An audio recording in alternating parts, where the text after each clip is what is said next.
എൻ്റെ പ്രിയപ്പെട്ടവരെ, ആധ്യാത്മിക മേഖലകളിലെ ഞങ്ങളെപ്പോലെയുള്ള സുവിശേഷ പ്രവർത്തകരും അഭിമുഖീകരിക്കുന്ന ഒരു ആത്മീയ പ്രതിസന്ധി എന്ന് പറയുന്നത്, ഓരോ മനുഷ്യനും അവൻ്റെ ഭൗതിക വളർച്ചയുടെ വയസ്സ് അനുസരിച്ച് കൊണ്ട് വിശ്വാസ വളർച്ച വർദ്ധിക്കുന്നില്ല എന്നുള്ളതാണ്. അതെന്താ കാര്യം വെച്ച് കഴിഞ്ഞാൽ, ഈശോ പറഞ്ഞില്ലേ, ഒരു ദിവസം വരും, ആ ദിവസം നിങ്ങൾ എന്നോടൊന്നും ചോദിക്കത്തില്ല.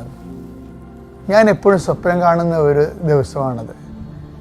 അതായത് ജീവിത ആവശ്യങ്ങൾക്ക് 0 റെഫറൻസ് കൊടുത്തുകൊണ്ട് കർത്താവിന് വേണ്ടി തന്നെ കർത്താവിൻ്റെ തിരുസന്നിധിയിൽ ദൈവസ്നേഹത്തിൻ്റെ മണിക്കൂറുകൾ ചെലവഴിച്ചുകൊണ്ട് ജീവിക്കാൻ, എന്നിട്ട് സഹനത്തെ അതിൻ്റെ അടിസ്ഥാനത്തിൽ പ്രതിരോധിക്കുവാനും സമീപിക്കുവാനും അതിജീവിക്കുവാനും അങ്ങനൊരു സാധ്യതയുണ്ട്.